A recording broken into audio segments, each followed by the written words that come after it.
Is he not here? He's not here. Oh. Yeah, Susan, could you lead us in the Pledge of Allegiance? Pledge allegiance to the flag of the United States of America and to the republic for which it stands, one nation, under God, indivisible, with liberty and justice for all.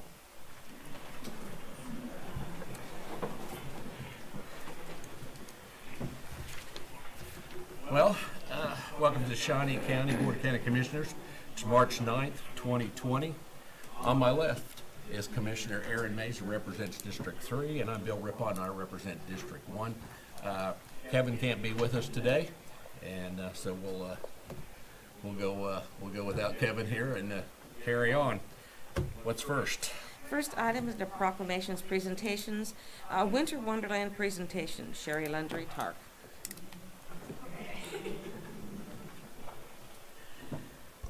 Good morning. Thank you all very much for having me today and letting me tell you a little bit about what went on at Winter Wonderland. I am going to start the video. There's no sound, so it can run while we are talking, I believe. There we go. We had a really good year. We started off a little tentative and not sure what was going to happen. But as things picked up and time went on, we had a really good year, given that we were short a few nights because of the calendar and then 3 nights because of weather that we weren't open. So we were a little nervous about where we were going to be with all of that.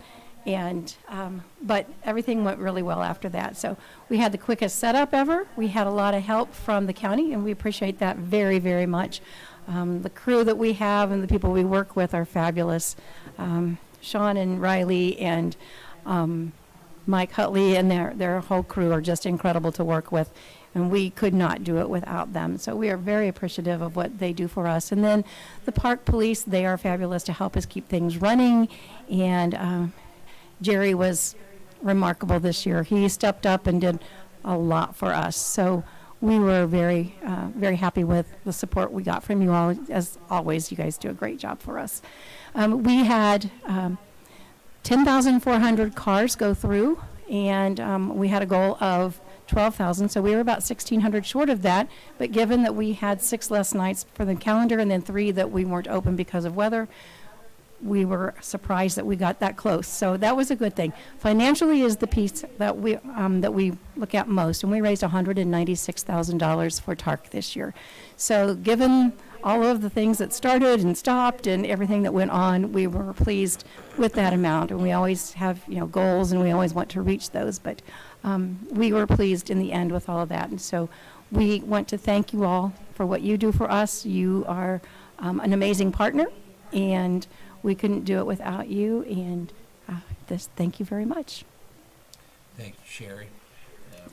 We thank you very much for everything TARC does for this community. It's an amazing organization. I get to do the fun stuff. I don't do the hard work. I mean, other than raising money, that's kind of tough right now.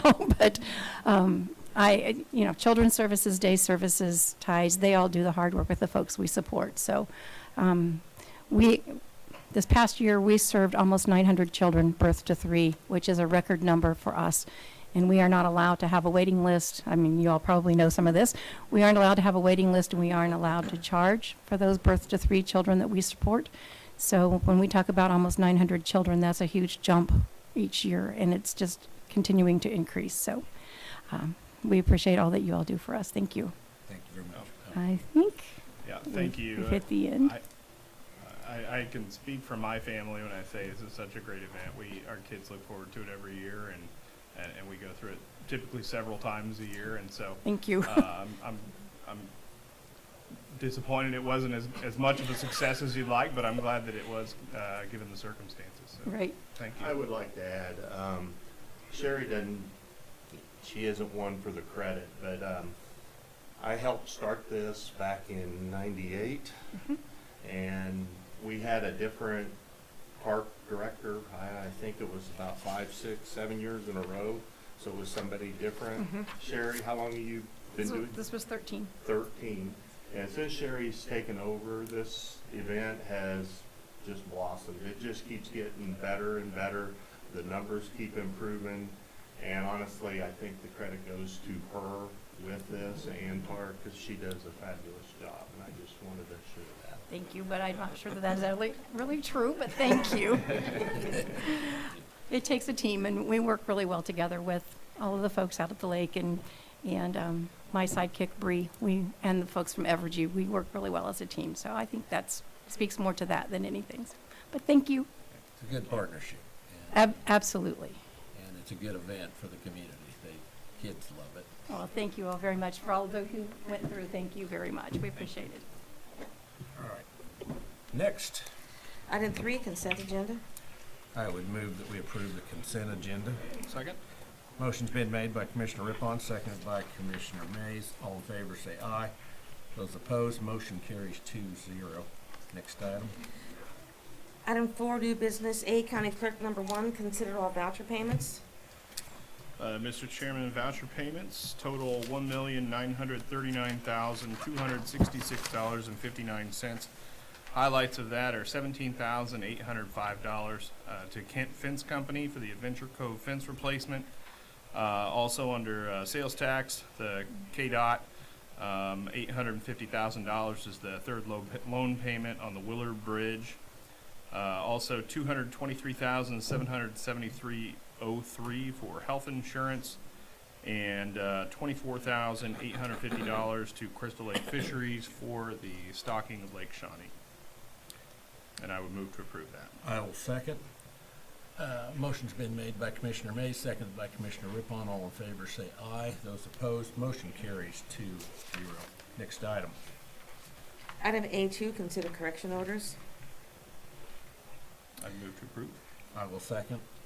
Motion's been made by Commissioner Mays, seconded by Commissioner Rippon. All in favor say aye. Those opposed, motion carries 2-0.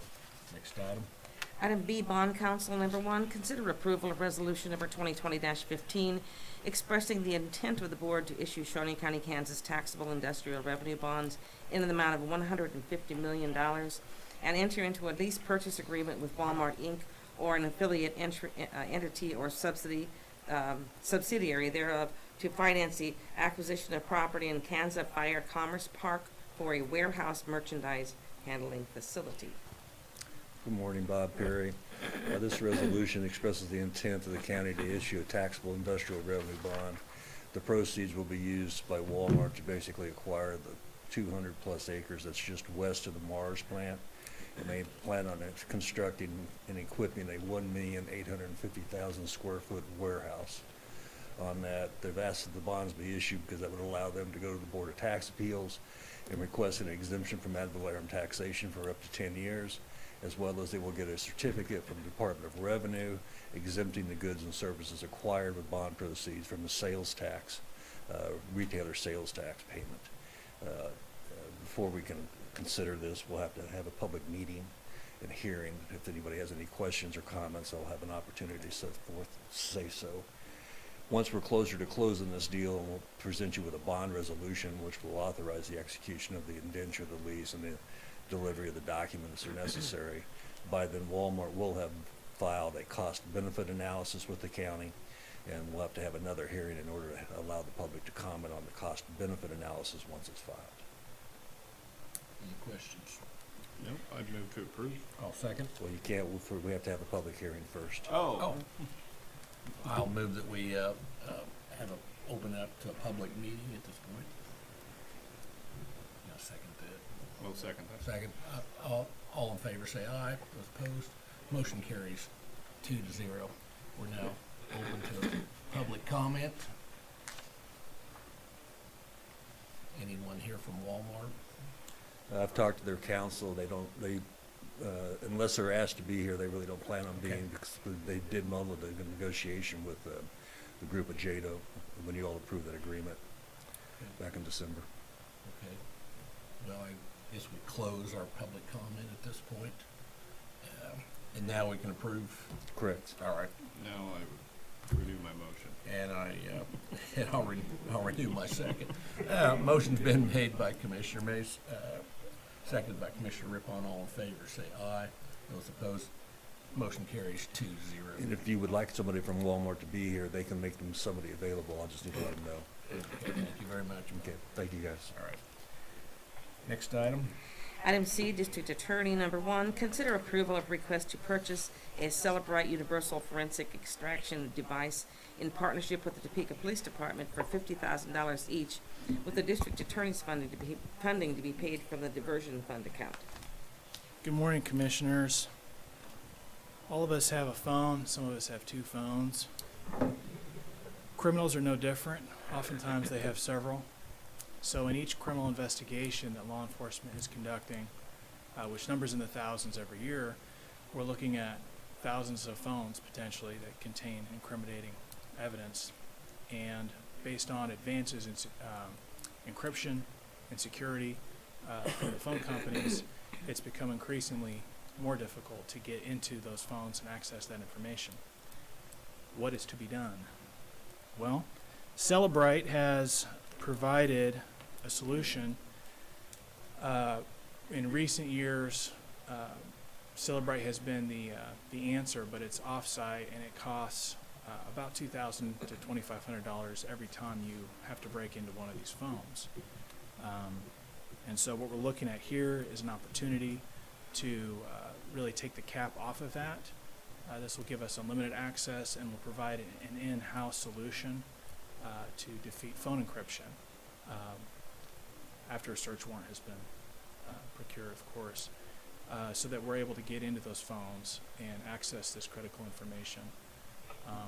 So I'm very excited about this. And again, the diversion fund, this is not out of the budget. These are not tax dollars. These are funds and fees that have been paid into by offenders who are seeking a diversion from my office. And so there's a little bit of poetry here that they're the ones funding, this advancement. I'll be happy to take any questions.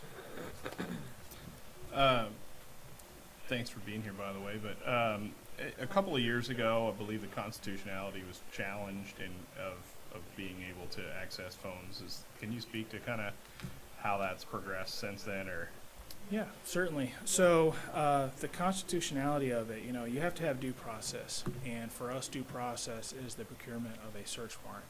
And what's required is a showing that not only has a crime been committed, but there is a link between the crime and the object or evidence that you're attempting to collect. So for example, if law enforcement conducts a traffic stop and they arrest someone inside because they have paraphernalia, scale, baggies, a gun, currency, and several phones, it stands to reason based on their experience that this person is trafficking in narcotics and that the phones are going to contain relevant information. And so they document that, they submit it to us, we review it, it gets sent up to a judge, and if the judge approves it, then that's the due process that the Constitution requires.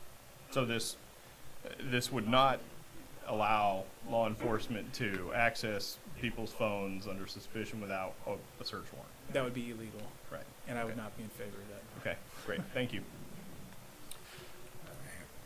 No questions? I'll move that we approve. Second. Motion's been made by Commissioner Rippon, seconded by Commissioner Mays. All in favor, say aye. Those opposed, motion carries 2-0. Thank you. Thank you. Next item. Item D, Health Department, number 1, consider approval of request to apply for the Kansas Department of Health and Environment aid to local grants for the state fiscal year 2021.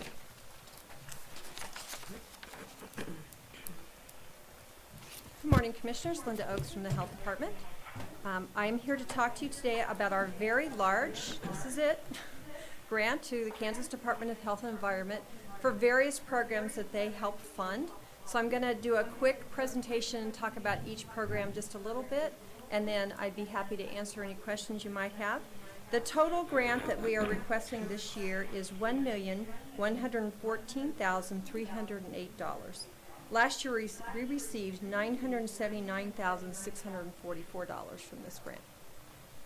So that is the total request, and the request last year was $1,203,507.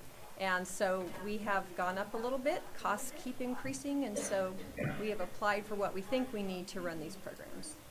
So the first is our child care licensing program. This is our regulatory program that licenses all child care centers, preschools, summer day camps, drop-in programs, after-school programs. And so right now we have around 349 licensed providers. Last year at this time we had 375. So I continue to be concerned about the drop in providers and access to child care. So we're going to keep looking at that and keep trying to find ways we can help maybe attract people to this career, people that are interested. We want people who want to do this, of course, and help provide quality child care. It's very hard to grow jobs in a community when you don't have adequate child care. So I think this is an important issue for our community as well as for the health department. And so we are requesting $167,171 this year. Almost all of this grant, and it's true for most of these, almost all this money goes to salaries. The next one is the chronic disease risk reduction. And this is our grant that looks at chronic diseases and how we can reduce that risk in order to improve the health of the community. So we look at tobacco use, physical activity, and nutrition. We're requesting $88,012. Last year we received $70,000. And so this is some of the programs that we're working on in the CDRR program, but chronic diseases account for about 90% of healthcare costs a year. So you can see this is a very important area that we are working in. So we're working on smoke-free multi-unit housing, helping with these neighborhood conversations about tobacco, the farm and food policy group that we are trying to form after the food system assessment. So we're working on multiple areas in this grant.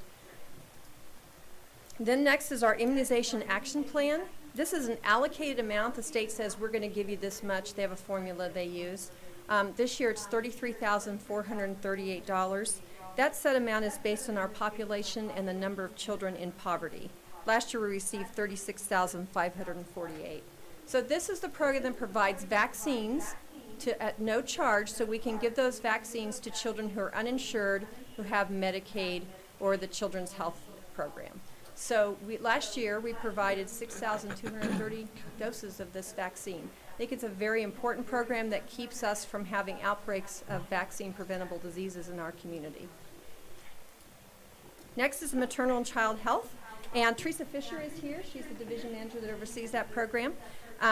They have requested $402,780. The programs are First Steps, which is our social work program, social workers that see folks at risk with that are pregnant and new babies.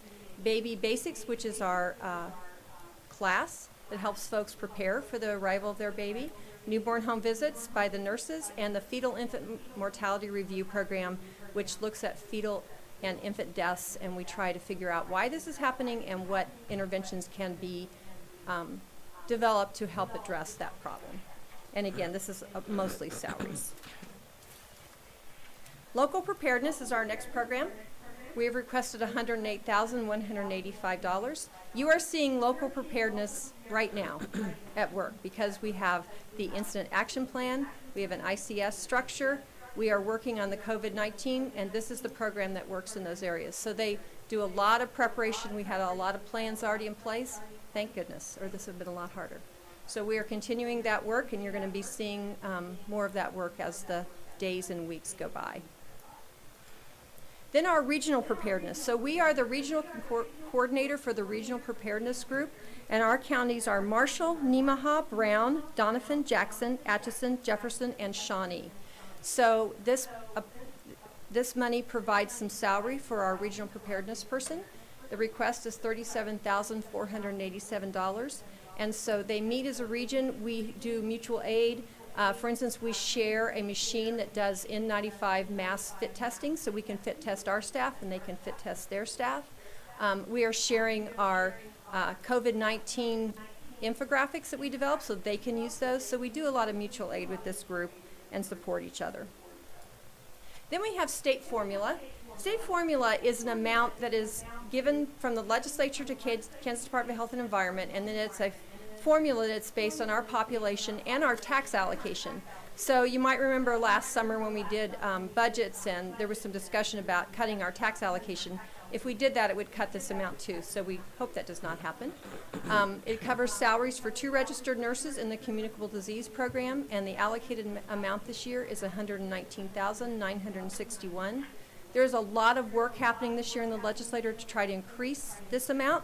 So there hasn't been an increase, I want to say in 18 years, they've not increased this amount. So it's time. We need to have that public health, those public health dollars. The great thing about this state formula is that we can use it for anything we want. So that is how the health department has used this money for a long time. And then family planning. Last year was our first year to apply for the family planning program, and we requested this year $157,274. We are almost ready to start. It's taken us a little longer than we'd hoped to get going. We've run into some obstacles, but I think we've about to overcome them, and we're going to get going. And I just put this slide back in. This was the survey that we did, and so 53% of the respondents responded with they would strongly agree or agree to the statement they would come to the health department for birth control. I look back on this when I'm having trouble getting this program going and working with the staff and say, yes, there's a reason we're doing this. We've been asked by our community to have these services. So we are going to get going very shortly. We'll make an announcement when we are ready to make appointments with that. And then, so this is just a chart that shows the aid to local grants last year, what we requested and what was awarded. And I do want to also recognize Edith Gaines is here.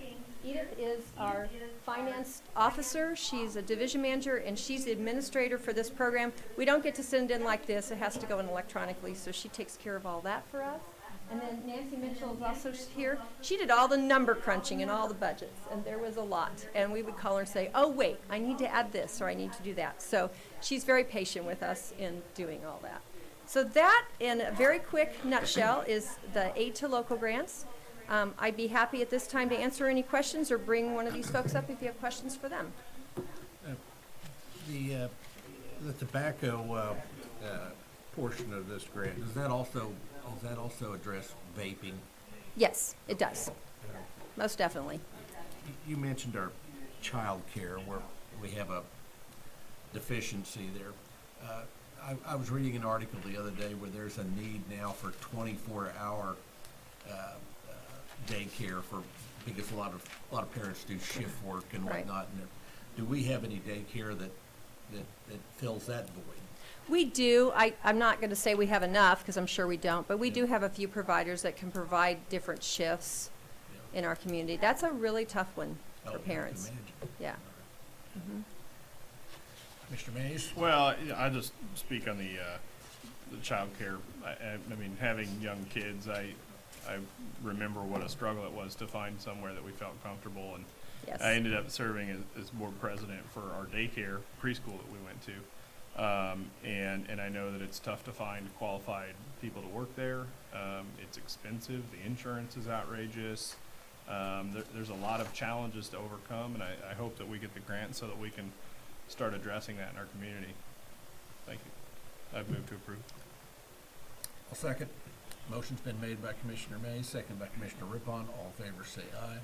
Those opposed, motion carries 2-0. Thank you, Commissioner. Thank you, Linda. Next item. Item E, Parks and Recreation. Number 1, consider approval of request to award the bid to McConnell and Associates Corp. for the resurfacing of the Gage Park accessible ball diamond at a cost of $41,579, utilizing the Capital Maintenance 3R Fund, and authorization and execution of contract C97-2020 for same.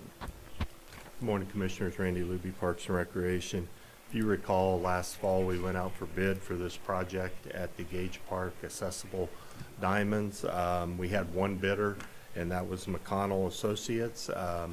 They have worked for us in the past. We've been very pleased with their work, and their bid actually came in under what we estimated. So we're very pleased with that and ask for your approval. I'd move to approve. Second. Motion's been made by Commissioner Mays, seconded by Commissioner Rippon. All in favor say aye. Those opposed, motion carries 2-0. Thank you, Randy. Next item. Item E2, consider authorization and execution of contract C98-2020 with the Topeka Golden Giants for conducting collegiate age baseball competitions on Jerry Robertson Field at Bettis Family Sports Complex, including revised lease conditions at a cost of $335 per game. Agreement replaces contract C69-2016. Again, good morning, Commissioners. This is our annual contract with the Topeka Golden Giants Collegiate Baseball that we offer at our Bettis Complex in the summer. We've been doing this for several years with them. We recover our costs at the $335 per game. And if the public's interested in the schedule, you can pull up TopekaGoldenGiantsBaseball.com, and they have all their information and schedule on there. Be glad to answer any questions you may have. When you say it covers our costs, what all costs do we have? We have field rental. We have the maintenance of the field, the umpires.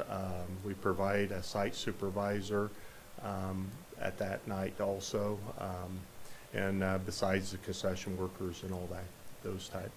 And they charge for those? Yes. Okay. I'll move that we approve. Second? Motion's been made by Commissioner Rippon, seconded by Commissioner Mays. All in favor say aye. Those opposed, motion carries 2-0. Thank you, Commissioner. Next item. Item E3, consider authorization and execution of the following resolution and agreements for the Tulips at Twilight Uncorked event to be held on April 9th at Ward Mead Park, including Old Prairie Town facilities, with each vendor being paid $250 by the Parks for All Foundation to provide wine samples for ticket holders. A, resolution number 2020-16, temporarily exempting certain county property from restrictions on selling, serving, possessing, or consuming alcoholic liquor and/or cereal malt beverages. B, contract C99-2020 with Blue Jacket Crossing Vineyard and Winery, LLC.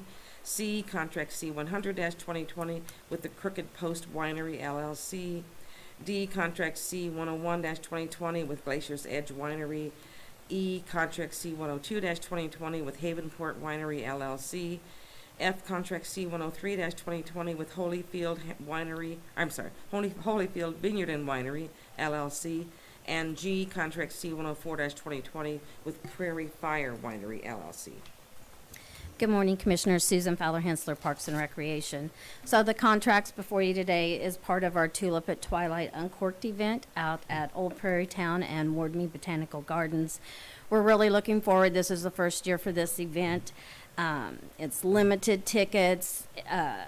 It should be just a wonderful evening. It's great to highlight our Kansas wineries out there. It's open from 6:30 to 8:30. There's like 10 1-ounce tastings at the event. We have food providers out there, caterers that will be giving out sample portions, and also then there'll be entertainment along with the sneak peek to get to see the tulips of Twilight. I'd be happy to answer any questions. What did you say that the time was? The time of the event is 6:30 to 8:30 on April 9th. The gardens will stay open till 9 p.m. The wineries are allowed to also sell bottled wine, unopened bottled wine, for them to take home. Any questions? None for me. I'd move to approve. I'll second that. Motion's been made by Commissioner Mays, seconded by Commissioner Rippon. All in favor say aye. Those opposed, motion carries 2-0. Sounds like a fun event. Thank you. Hope to see you out there. Next item. Item F, Public Works, number 1, consider authorization and execution of contract C-105-2020 with Finney and Turnip Seed Transportation and Civil Engineering LLC to provide bidding plans and documents, conduct geological investigation, and provide construction engineering services for the replacement of the Northwest Glick Road Bridge over Ensign Creek for $38,500 for design services, $5,400 for a geotechnical report, and $51,000 for construction engineering services with funding from the county-wide half-cent sales tax funds. Good morning, Commissioners. Kurt Niehaus, Director of Public Works. First, just a little refresher. This is the bridge that's west of Silver Lake, a little bit south of US 24. It's one of them that had the steel girders that were encased in concrete. On January 16th of this year, you approved our request, Public Works request, to issue RFQs. The Professional Services Committee on February 24th selected Finney and Turnip Seed to do the design and the construction engineering services. So I'm here before you asking you to approve a contract with Finney and Turnip Seed in the total amount of $94,900, which covers engineering design, a geotechnical report that will probably be done by a third party, and then construction engineering services, which covers, you know, inspection or any engineering that has to take place during construction.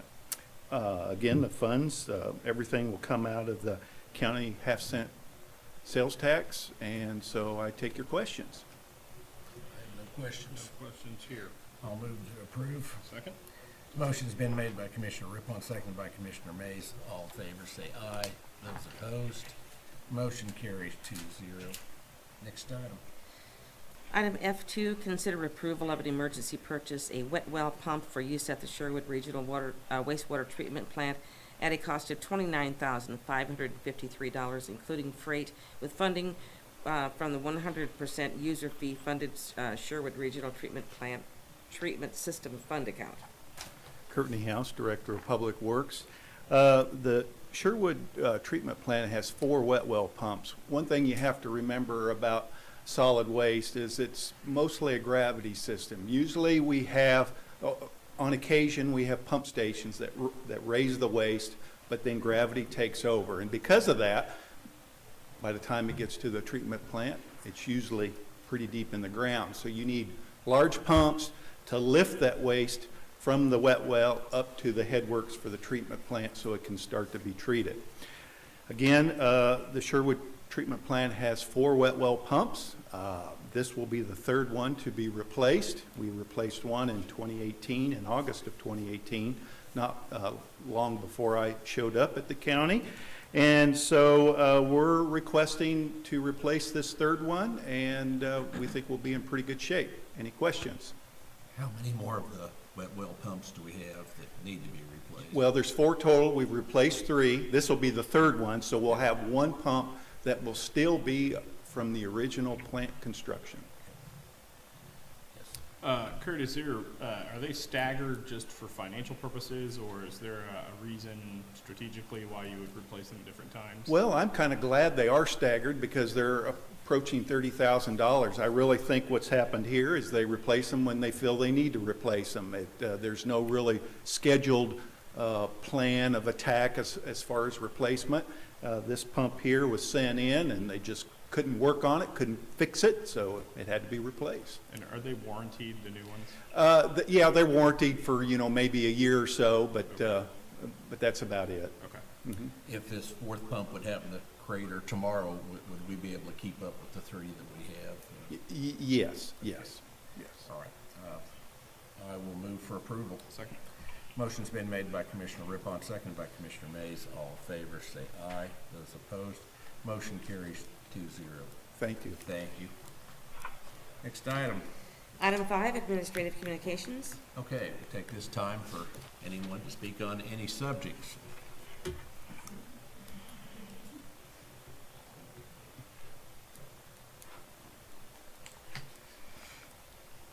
morning, Commissioners. Linda Oaks from the Health Department again. I have a couple of things to talk about.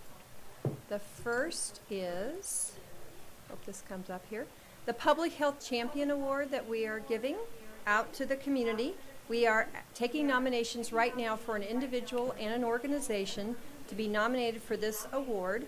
It looks like this. I was hoping to bring it up, but you know how it is with computers. These are due Friday, so we hope we get some good nominations. I know there's a lot of great work going on in our community about health and supporting the health of our community and improving it. So we hope we get some good nominations for that. They are on our website, and you can go there and download the packet. So the other thing I wanted to talk about, this is our landing page for COVID-19 for the response. I want to thank Stephanie and IT. She put this together for us. So we have everything in one place for folks to go to. There's a lot of information out on the internet. Go to this so you can get the right links. There's just a lot of, there's some good information, there's some not so good information. So we have links to our infographics that we've developed. So if you need to create an emergency plan, you can go there and look at that. Then we also have personal health habits. I can't say enough. Wash your hands, use hand sanitizer. I saw Cindy and Chris use theirs this morning. Good job. I'll call out people that I see using hand sanitizer. How's that? And then there's some additional resources down here. So Centers for Disease Control and Prevention, Kansas Department of Health and Environment has a really good resource center with really good information. So again, if you want some information on COVID-19, these are the places to go. And then we have the World Health Organization. Then we also have our community resource list. And this is a list that we put together of all the community resources. We use it for WIC, but it's available for anyone who is needing food, clothing, any other kind of social services. It's probably on this list, so it's a great place to go to find those things. As you know, we did have one presumptive positive case of COVID-19 in Johnson County this weekend. We're pretty sure we're going to see some more, and we will probably see it here. So again, I just want to stress preparedness is the key here, not panic. As Dr. Pizzino said, this is not a plague, but it is a virus. It will make some folks sick. Unfortunately, some people will die from it. We want to keep that as low number as we can. So we're working still on trying to contain it here. I know I heard the Surgeon General talk about mitigation. We are still in containment here in Shawnee County. We are doing contact investigations. We will if we have any positive cases. We will monitor people who are coming back to the country. So if you have any questions, this is a great place to go. I really want to thank our partners in emergency management, the hospitals, the city of Topeka, law enforcement, schools. We are working with lots and lots of partners, and they're all doing a great job. We are trying very hard to have a unified message. So I'd be happy to answer any questions at this point. Any questions? No? Okay, thank you. Thank you, Linda. Anyone else? All right. Commissioner Mays, what have you been up to? Well, I know you were there as well, but I had the fundraiser last week for Grace Med, hot cakes and Hope Care at Countryside United Methodist. It was a lot of fun. It was a popular event. We were consistently running out of food, so thanks to Perkins for donating the food and trying to keep up with us. It was a lot of fun. It was fun, and this year I got moved up. I went from pancake flipper to waiting on tables, so it was quite a move up for me this year. But I enjoyed it. It goes for a great cause. Anything else? Nope. That's it for me.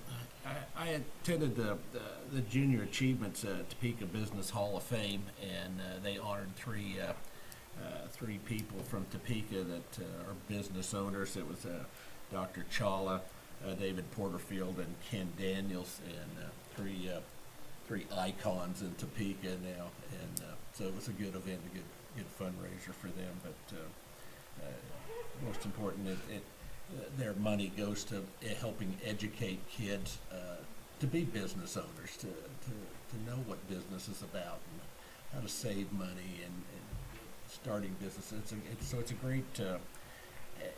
a great program they have in them. So I was happy to be part of that. And that's all I have. We have no need for executive session, so we are adjourned.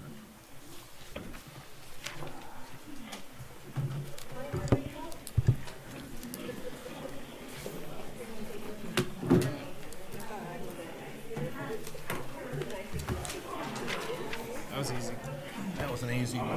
Goes so much quicker without Kevin here asking all those questions. Now let's tell him that. But what's with you? I felt obligated to ask a couple extras today. Yeah. Anything for me? Yes, sir, you have a Okay. couple of them.